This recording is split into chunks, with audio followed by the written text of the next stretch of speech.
Sir मेरा नाम रावल राम है और मैं आपसे सवाल करना चाहता हूं कि हमारा मज़हब गलत नहीं है, उसमें गलतियां हम लोग करते हैं।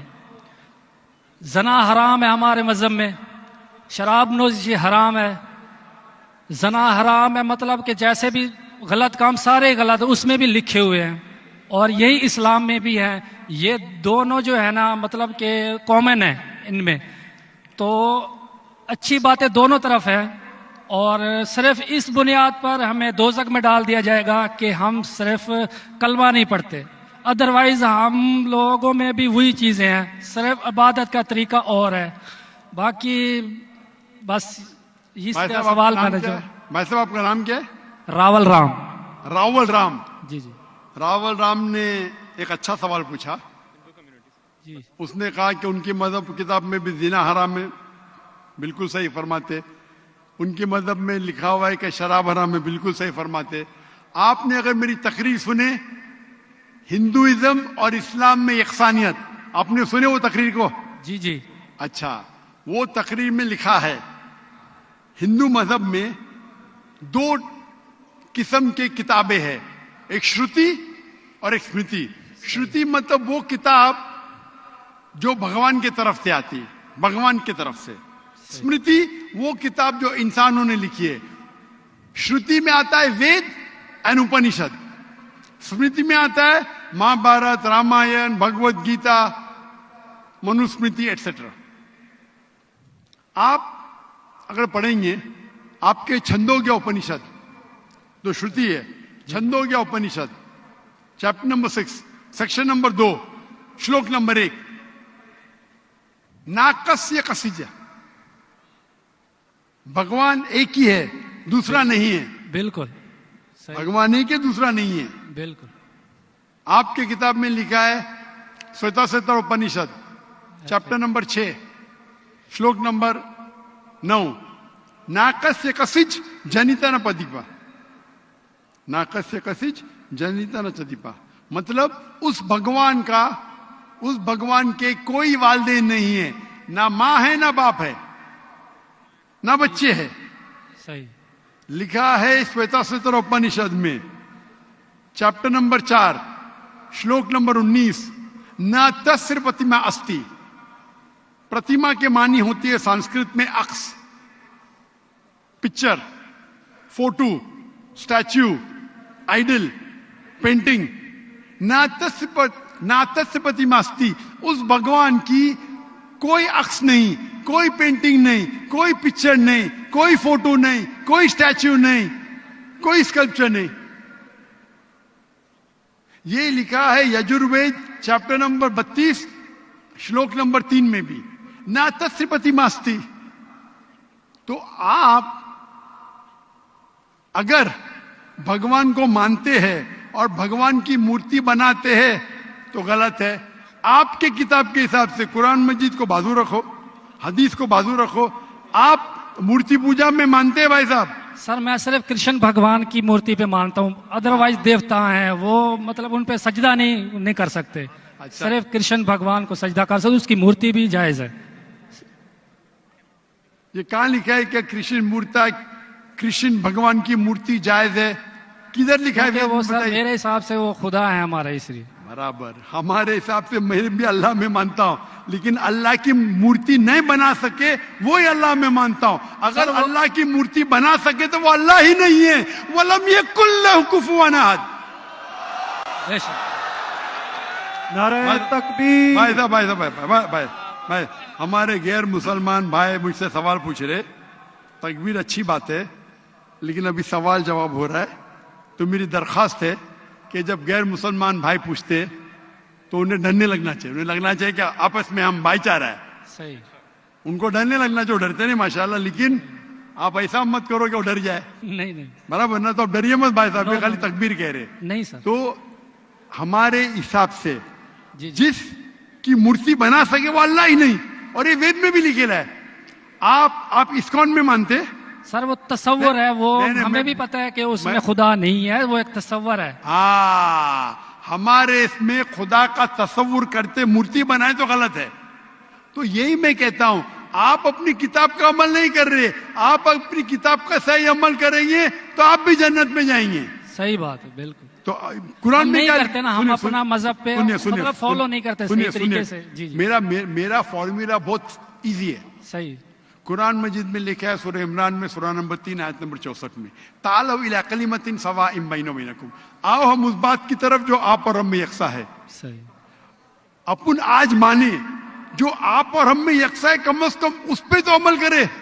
मेरा फॉर्मूला यूनिवर्सल है, पूरा भाईचारा है। मैं कहता हूं भाई बाइबल को लेके आओ, वेद को लेके आओ, कुरान को लेके आओ। वेद काफी बड़ी है, जी जी, बाइबल कुरान से 3 गुना बड़ा है। हम आज वादा करें कि जो यकसा है कम से कम उस पे तो अमल करे। जो यकसा नहीं उसको साइड पे रखेंगे, कल बहस करेंगे। जो यकसा उस पे तो अमल करे। बाइबल में लिखा है, वेद में लिखा है खुदा एक है, खुदा का अक्स नहीं। अगर आप खुदा का अक्स बनाते तो आप वेद के खिलाफ जाते। सिर्फ कृष्ण का बनाओ तो भी गलत है। सर वो भगवत गीता में लिखा है, इसलिए। आप भगवत गीता स्मृति है, भगवत गीता महाभारत का हिस्सा है, सही क्या नहीं? सही। तो महाभारत एक स्मृति है, स्मृति श्रुति के खिलाफ नहीं जा सकती है। अगर स्मृति और श्रुति में टकराव है तो हम श्रुति को मानेंगे, स्मृति को नहीं। वेद और उपनिषद सबसे ऊपर है। सही। तो आपका एक पीएचडी टीचर है, वो कुछ कहता है, और एक बैचलर है। आप पीएचडी वाले उस्ताद को मानेंगे या जो बैचलर के डिग्री वाले उस्ताद को मानेंगे? किसको मानेंगे? कौन से उस्ताद को मानेंगे? PhD sir. पीएचडी। तो आपका पीएचडी वेद है। सही। तो अगर आप मूर्ति पूजा छोड़ देंगे और आपके किताब में लिखा हुआ है, आपके किताब में लिखा है कि आखिरी पैगंबर आने वाले हैं, और आप वेद पढ़ेंगे और पुराना पढ़ेंगे, उसके अंदर कई जगह पे लिखा है कि आखिरी पैगंबर मोहम्मद सल्लल्लाहु अलैहि वसल्लम है। आप अगर कल की पुराना पढ़ेंगे, भविष्य पुराना भी है, कल की पुराना है, और आप मेरी तकरीर सुनेंगे। एक तकरीर है मेरी, मोहम्मद सल्लल्लाहु अलैहि वसल्लम का जिक्र हिंदू मजहबी किताबों में। वक्त की किल्लत होने की वजह से सिर्फ मैं छोटी पॉइंट कहूंगा। आप अगर कल की पुराना पढ़ेंगे, चैप्टर नंबर 2 श्लोक नंबर 5, 7, 11, 15, 17, उसमें लिखा है क्या? एक अवतार आएंगे, आखिरी अवतार आएंगे, जिसके वालिद का नाम है विष्णु यास। विष्णु मतलब भगवान, जी जी। यास मतलब उसका बंदा, उसका सर्वेंट। अरबी में तर्जुमा करेंगे तो अब्दुल्ला होता है। आखिरी पैगंबर आएंगे जिसका वालिद के नाम अब्दुल्ला है। उसके मां का नाम है सुमति। सुमति संस्कृत में मतलब अमन, शांति। अरबी में कहेंगे आमिना। मोहम्मद सल्लल्लाहु अलैहि वसल्लम के मां का नाम था आमिना। वो पैदा होंगे एक अमन शहर में, मक्का। उस शहर के ग्रोह के लीडर के कबीले में पैदा होंगे, कुरैश के कबीले में। उसके 4 करीब दोस्त होंगे। जिक्र हो रहा है खुलफा राशिदीन का। और मोहम्मद सल्लल्लाहु अलैहि वसल्लम का जिक्र तो बहुत लंबा है, 2 घंटे की तकरीर दे सकता हूं मैं। सही। तो अगर आप अपनी किताब में मानते, आपको मानना पड़ेगा कि आखिरी पैगंबर मोहम्मद सल्लल्लाहु अलैहि वसल्लम है। आप मानते कि आखिरी पैगंबर मोहम्मद सल्लल्लाहु अलैहि वसल्लम है? सर मैं पढ़ी नहीं है, मैं भी बस ऐसे मतलब कोई सही तरीके से नहीं पढ़ा है, इसलिए मुझे पता नहीं है उसमें। नहीं पढ़ा तो गलती किसकी? मेरी या मेरी गलती है, मैं मान रहा हूँ। तो और आप हमारे मेरी- यहाँ से तो करोड़ों आप- लोग हैं जो नहीं फॉलो करते हमारे मजहब को, इसीलिए हिंदुस्तान में जब मेरी तकरीर होती है जी जी तो हिंदू का मजमा इससे बड़ा होता है। बिल्कुल देखा है। 5 लाख, 10 लाख, 25%, 20% गैर मुस्लिम होते, 20% हिंदू होते। तो 10 लाख का 20% कितना हुआ? 2 लाख। ये 2 लाख का तो मजमा नहीं ना, क्योंकि हिंदुस्तानी मुझसे मोहब्बत करते हैं जी और गैर मुस्लिम भी मोहब्बत करते हैं।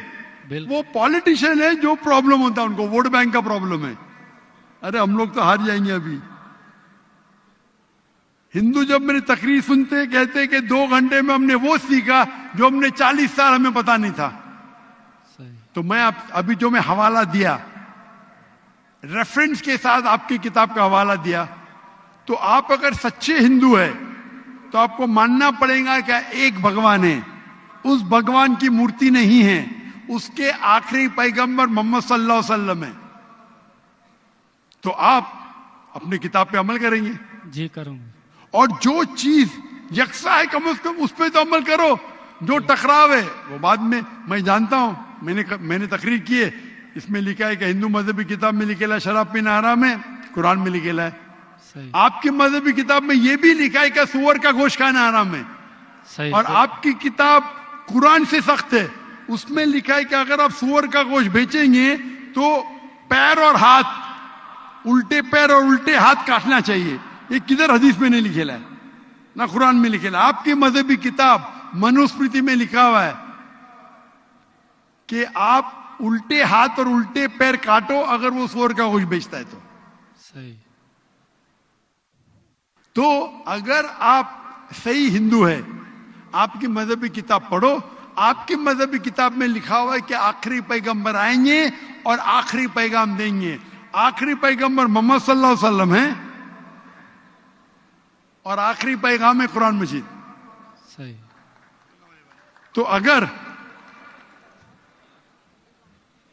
आप सच्चे हिंदू हैं तो आपको कुरान मजीद और मोहम्मद सल्लल्लाहु अलैहि वसल्लम की बात मानना पड़ेगा। आप देखेंगे हिंदुस्तान में हजारों की तादाद में हिंदू इस्लाम कबूल किए। अल्लाह हिदायत दिया,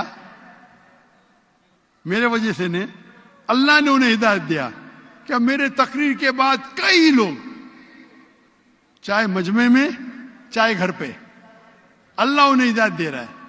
मैं आपसे पूछना चाहता हूं, आप मानते हैं कि अल्लाह के आखिरी नबी मोहम्मद सल्लल्लाहु अलैहि वसल्लम है? सर मैंने अभी देखना है, जाकर पढ़नी है किताब, अगर उसमें है तो ठीक है, सही बात है। तो मेरी आपसे दरखास्त है कि आप मेरा वीडियो कैसेट जी। हिंदुइज्म और इस्लाम में यकसानियत देखिए, जी। और उसको देखने के बाद अगर कोई सवाल है तो मुझसे पूछिए। अगर आपको यकीन आता है तो हक है, तो मैं आपको दावत देता हूं कि हक का पैगाम को एक्सेप्ट करो और इंशाअल्लाह ये आपके लिए राह नजात बनेंगी इंशाअल्लाह।